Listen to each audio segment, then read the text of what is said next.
From tragedies to triumphs, 2017 was a year of major ups and downs here in Western Massachusetts. Let's take a look back on some of the top stories from this past year. 2017 was a year of great celebration, new beginnings, and new controversies. But here in Western Massachusetts, it began on a tragic note.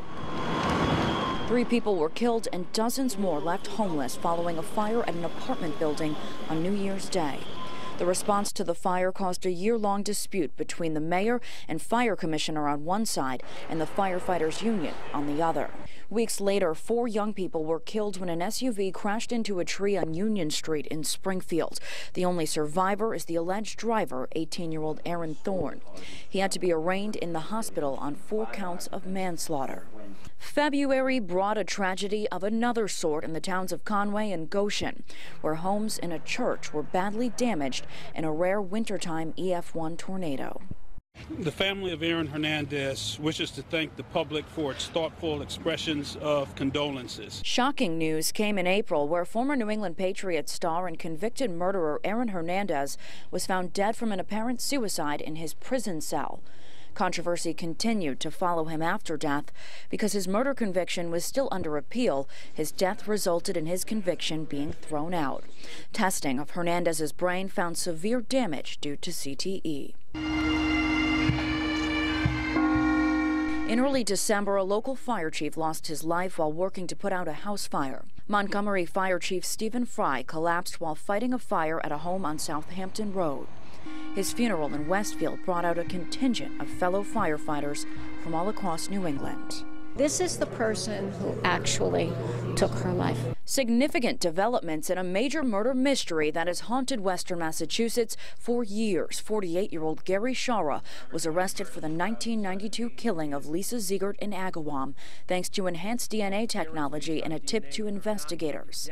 He's charged with murder, aggravated rape, and kidnapping.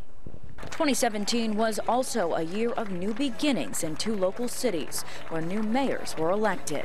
Bill Cepelli will replace longtime Mayor Richard Cohen in Agawam, and Nicole LaChapelle will replace East Hampton Mayor Karen Cadger in the new year. Holyoke Mayor Alex Morse and Northampton Mayor David Narkowitz held off challengers in the November elections. 2017 was also a year where national controversies made their way to Western Massachusetts. The future of a mural at the Springfield Museums featuring the work of Dr. Seuss is uncertain after 3 authors complained that Seuss's depictions of a Chinese man were racist.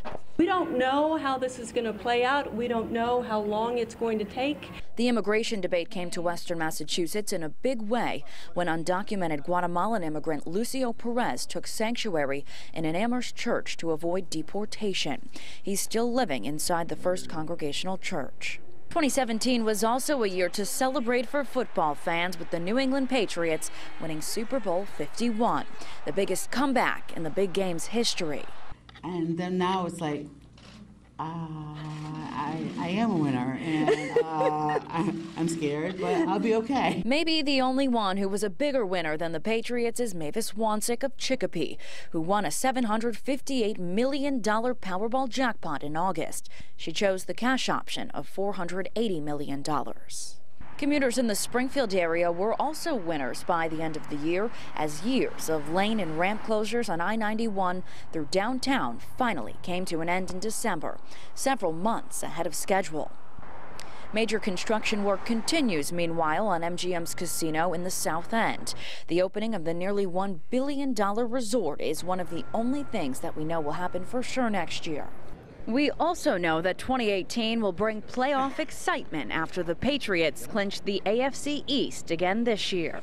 And we'll also see big news on the political front with the opening of the state's first recreational marijuana dispensaries, as well as elections for governor and U.S. Senate, among other offices. Ashley Afonso, 22 News.